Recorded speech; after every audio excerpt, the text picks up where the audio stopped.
Hi అండి. అందరూ ఎలా ఉన్నారు? బాగున్నారా? ఈరోజు సింపుల్‌గా మిల్ మేకర్ పకోడీ అనేది ఏ విధంగా ప్రిపేర్ చేసేసుకోవాలో చూసేద్దాం. ఇంకా ఆలస్యం చేయకుండా దీని తయారీ విధానంలోకి వెళ్ళిపోదాం. ముందుగా ఒక మిక్సింగ్ బౌల్ తీసుకొని 2 కప్పుల దాకా మిల్ మేకర్‌ని అయితే వేసుకోవాలండి. నేనిక్కడ ఈ కప్పుతో 2 కప్పుల వరకు మిల్ మేకర్‌ని అయితే తీసుకుంటున్నాను. బౌల్‌లోకి అయితే వేసేసుకోవాలి.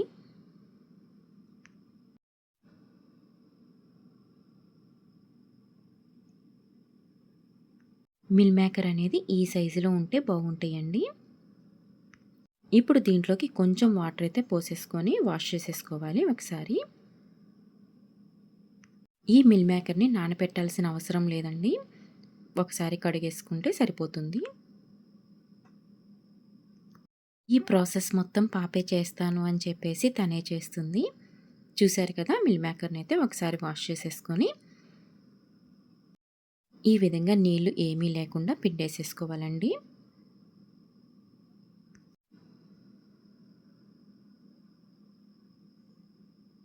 ఇప్పుడు దీంట్లోకి ఒక హాఫ్ టేబుల్ స్పూన్ దాకా సాల్ట్ వేసుకోవాలి.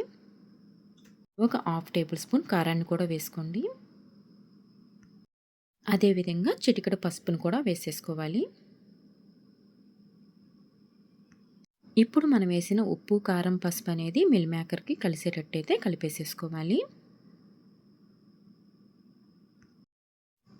చూసారు కదండీ! ఈ విధంగా కలుపుకుంటే సరిపోతుంది.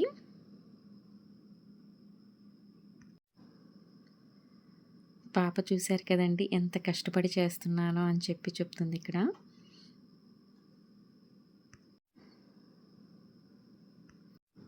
ఇప్పుడు దీంట్లోకి ఒక 3 టేబుల్ స్పూన్ దాకా శనగపిండి అయితే వేసేసుకోండి.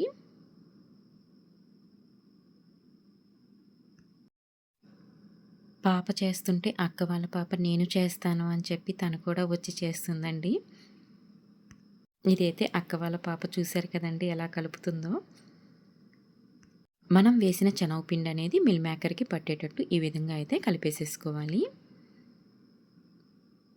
శనగపిండి ఎక్కడా లేకుండా మంచిగా అయితే ఈ విధంగా కలుపుకోవాలండి. చూసారు కదా! దీనిని నానబెట్టాల్సిన అవసరం కూడా లేదండి. అప్పటికప్పుడు ఇన్‌స్టంట్‌గా వేసుకుంటే సరిపోతుంది. ఇప్పుడు దీంట్లోకి ఒక పచ్చిమిర్చిని కూడా ఈ విధంగా చీలిక చేసేసుకొని వేసేసుకుందాము.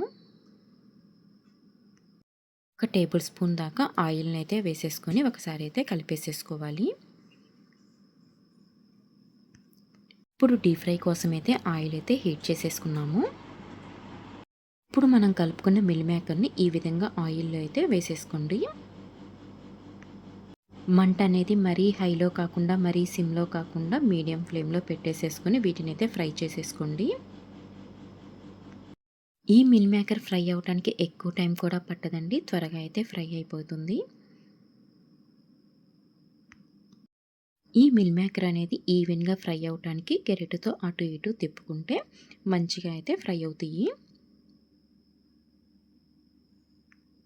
పచ్చిమిర్చిని కూడా ఆయిల్‌లో ఈ విధంగా ఫ్రై చేయడం వల్ల టేస్ట్ అయితే చాలా బాగుంటుందండి. చూసారు కదా! మంచిగా అయితే ఫ్రై అవుతున్నాయి. ఈ మిల్ మేకర్ పకోడీ చేసుకోవడానికి ఎక్కువ టైం కూడా పట్టదండి. 5-10 మినిట్స్‌లో అయితే ప్రిపేర్ చేసేసుకోవచ్చు.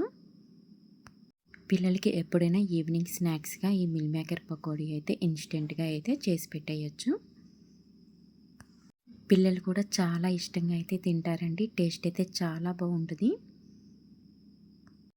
ఈ మిల్ మేకర్ అనేది గోల్డెన్ బ్రౌన్ కలర్ వచ్చేంత వరకు ఫ్రై చేసేసుకోవాలి. చూసారు కదండీ! ఈ విధంగా ఫ్రై చేసేసుకుంటే సరిపోతుంది.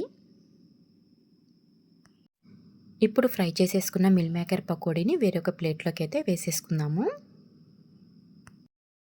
అంతేనండి, ఈజీగా 5-10 మినిట్స్‌లో మిల్ మేకర్ పకోడీ అనేది రెడీ చేసేసుకున్నాము. టేస్ట్ అయితే చాలా బాగుంటుంది. మీరు కూడా ఒకసారి అయితే ట్రై చేయండి. మనకి కావాలంటే పైనైతే సన్నగా ఈ విధంగా ఆనియన్స్ కట్ చేసేసుకొని వేసేసుకోండి. టేస్ట్ అయితే చాలా బాగుంటుంది. ఈ వీడియో కనుక మీకు నచ్చినట్టయితే ప్లీజ్ లైక్ చేయండి, షేర్ చేయండి, అదేవిధంగా సబ్స్క్రైబ్ చేసుకోండి.